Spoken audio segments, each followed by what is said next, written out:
Hello, xin chào tất cả các bạn đã đến với kênh Nấu Ăn Ngon TV. Hôm nay thì mình lại tiếp tục chia sẻ với các bạn một món cơm chiên.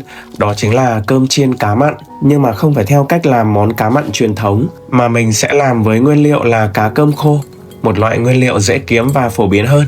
Món này ăn cũng rất là ngon, phù hợp với những bạn nào mà thích ăn cá, thích ăn khô và thích cái mùi thơm đặc trưng của cá. Cơm chiên cá mặn tơi từng hạt, không bết không nát và đặc biệt là không hề bị tanh. Ngược lại rất thơm, vừa vặn, ăn khá lạ miệng. Bây giờ các bạn vào bếp cùng mình nhé.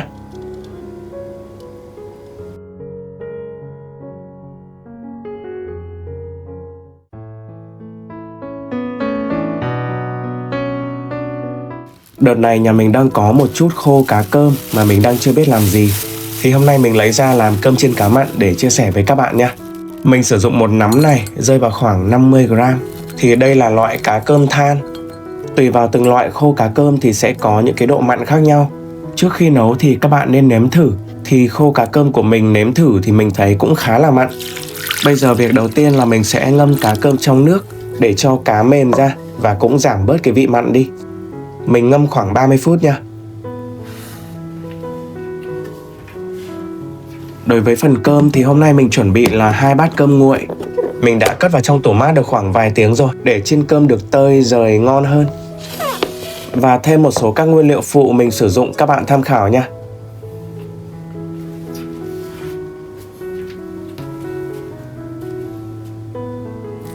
Phần tỏi ở đây mình chuẩn bị là một củ tỏi, đập dập và băm nhỏ ra nhé.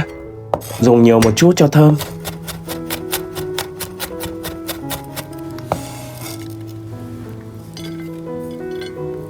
Tiếp theo là khoảng vài nhánh hành lá, mình đập dập phần gốc và thái riêng ra.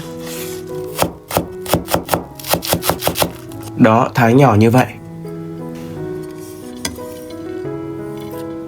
Mình sử dụng thêm ở đây là 150g cái phần dưa chua để tăng thêm cái độ giòn và cái độ chua nhẹ, xào cùng cơm rất là ngon. Lưu ý thì các bạn nên chọn dưa cái phần nhiều cẳng dày một chút để xào được giòn hơn. Bây giờ mình vắt bớt nước ở trong cái phần dưa này đi nhé.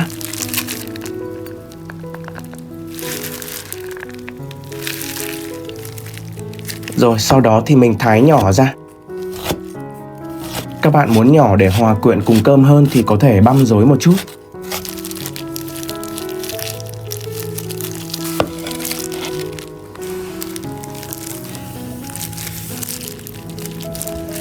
Quay lại với phần cá thì lúc này mình đã ngâm được khoảng 30 phút rồi. Cá đã khá mềm. Bây giờ thì mình rửa lại với một lần nước nữa nhé.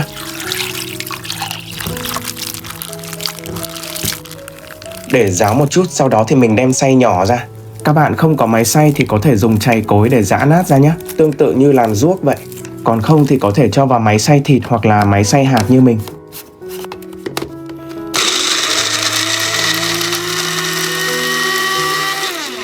Đó, chỉ xay khoảng vài giây thôi là cá đã nhuyễn ra rồi. Cách này thì khá là giống làm ruốc cá nha. Tiếp theo mình đập 2 quả trứng vào trong chiếc bát và đánh tan lên.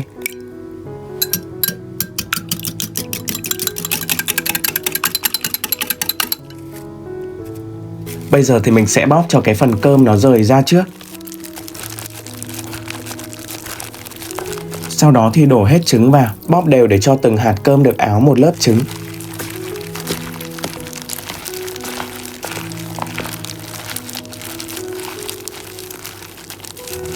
Lúc này trong cơm có các cái cục dính vào nhau thì các bạn bóp ra luôn nhé. Một lát nữa mình chiên cơm sẽ nhanh và rảnh hơn.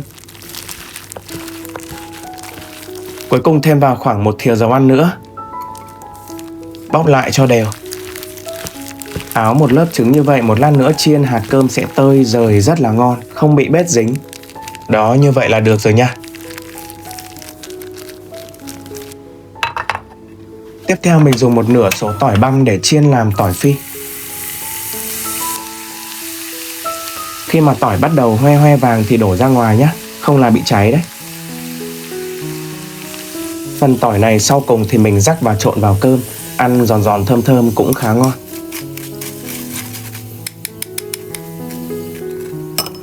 Rồi bây giờ mình dùng một chiếc chảo to hơn để chiên cơm.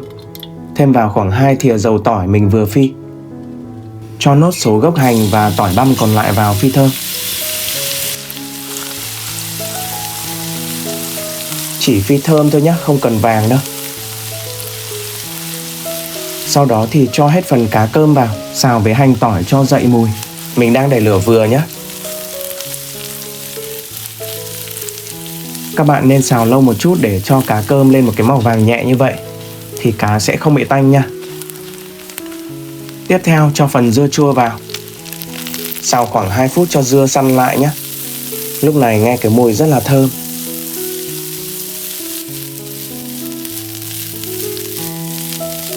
Rồi bây giờ thì mình cho toàn bộ số cơm vào. Vặn lửa lớn lên, dần và đảo đều để cho từng hạt cơm rời ra. Đối với cơm này thì mình cứ xào khoảng tầm 5 đến 7 phút, tùy vào độ dẻo hạt cơm của các bạn và cũng tùy vào cái độ khô mà các bạn muốn khi ăn cơm chiên.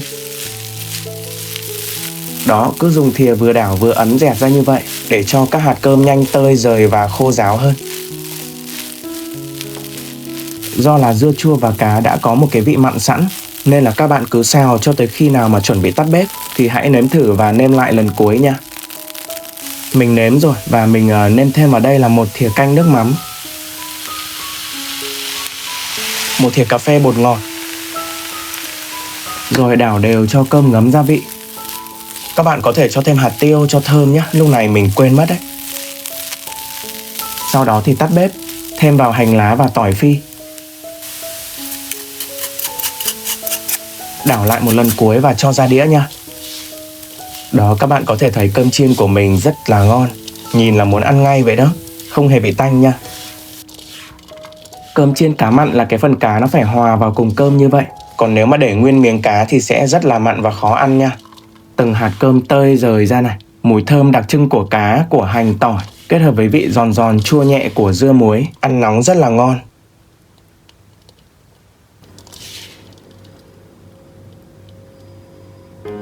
Vậy là mình đã chia sẻ xong cách làm cơm chiên cá mặn biến tấu từ cá cơm khô.